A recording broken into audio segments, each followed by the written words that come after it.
Assalamualaikum warahmatullahi wabarakatuh. Perkenalkan, nama saya Hilma Mutmainnah dengan NIM 24010110152.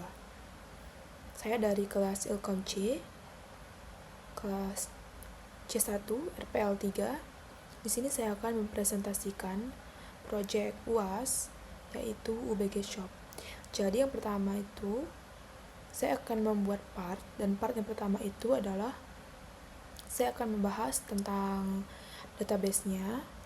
Lalu part kedua itu baru API-nya dan ke Postman.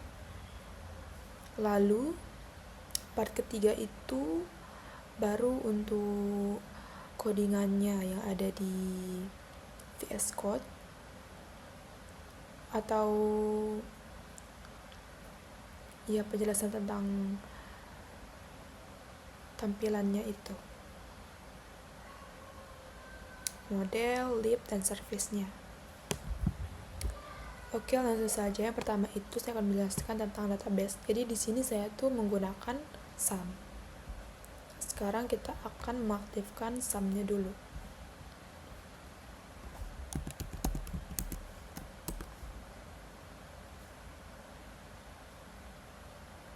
Di manage servers, sini saya akan start all. Oke, saya sudah start semuanya. Lalu saya akan membuka Chrome untuk melihat database-nya. Sini karena kita menggunakan SAM, jadi kita akan melihatnya melalui localhost. Dashboard dan PHP My Admin. Ini dia database saya. Database saya itu namanya UBG Shop. Nah, di dalam UBG Shop ini ada nama alamat pengguna, ada tabel alamat pengguna, detail pesanan, gambar produk, kategori, pengguna, pesanan, dan produk. Nah, dalam tabel alamat pengguna ini ada ID alamat, ID pengguna, label, nama penerima, nomor telepon, alamat lengkap, kota, provinsi, kode pos, dibuat pada dan diperbarui pada.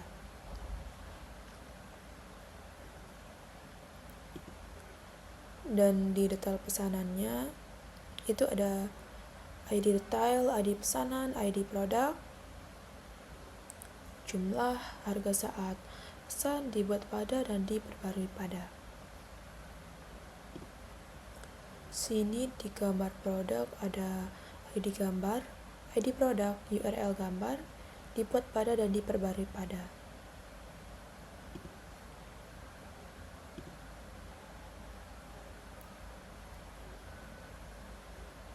Di sini ada kategori.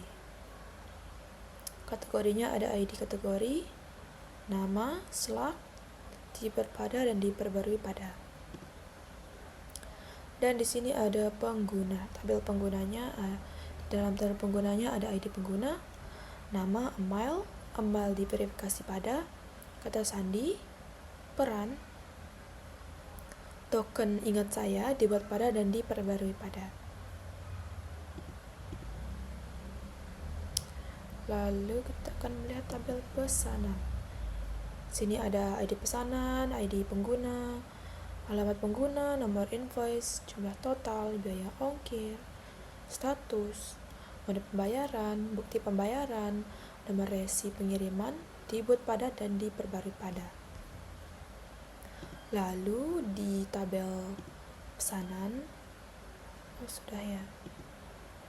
Tabel produk, ada ID produk, ID kategori, nama, slug, deskripsi, harga, stok, berat gram, dibuat pada dan diperbarui pada.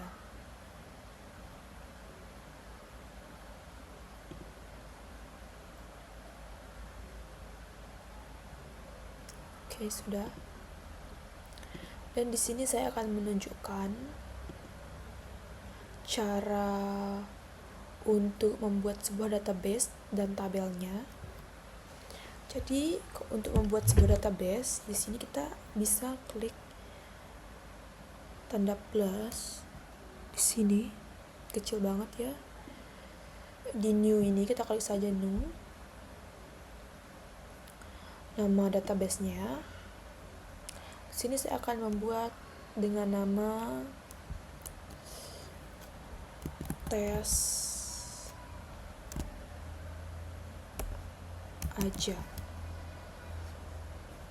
Lalu ini UTF-8 MB4 General CI. Langsung saja kita create. Sini kita akan membuat tabel di dalam database tes ajanya. Jadi nama tabelnya itu kita akan buat dengan nama produk, contohnya produk. Dengan kolom 4 kolom kita akan create.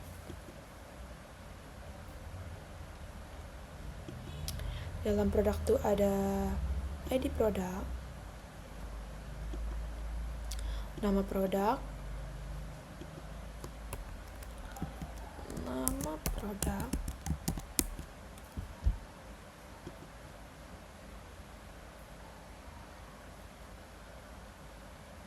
jenis produk,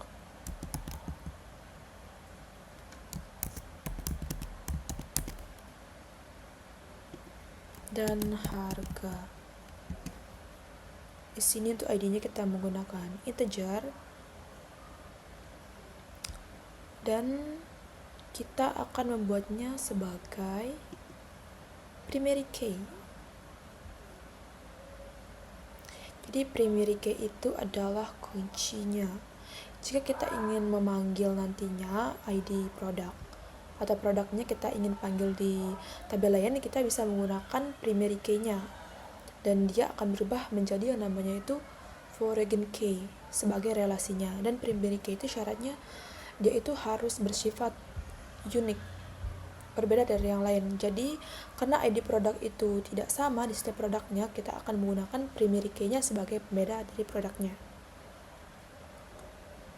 Sini integer atau bilangan bulat, dan nama produk kita bisa menggunakan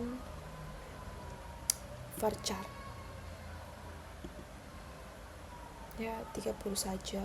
Sini kita menggunakan jenis produk varchar ya 100, dan harganya adalah integer.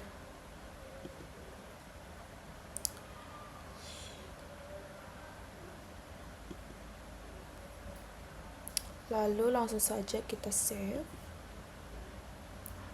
Sini kita sudah berhasil membuat tabel produk untuk database tes aja. Bisa kita lihat di dalam database tes ajanya itu sudah ada tabel yang bernamakan produk.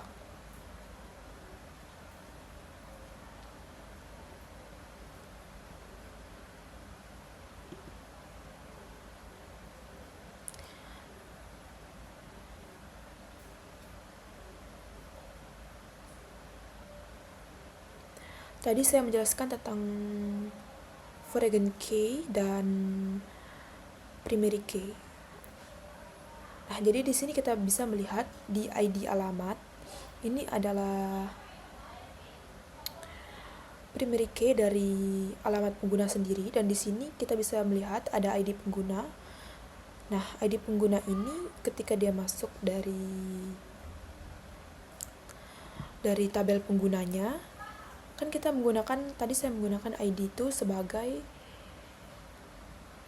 untuk dipanggil gitu. Jadi setelah kita menggunakan ini kan primary key, namanya ID alamat. Nah, jadi jika kita membuka tabel pengguna, di sini kan ID pengguna. Nah, ID-nya itu kan bersifat unik, jadi kita panggil primary key dari ID pengguna itu kita panggil di alamat pengguna. Dia akan menjadi sebuah foreign key. Nah, inilah yang merelasikan mereka. Jadi nanti data ID pengguna itu juga akan muncul di dalam alamat pengguna atau ID alamat, tabel alamatnya.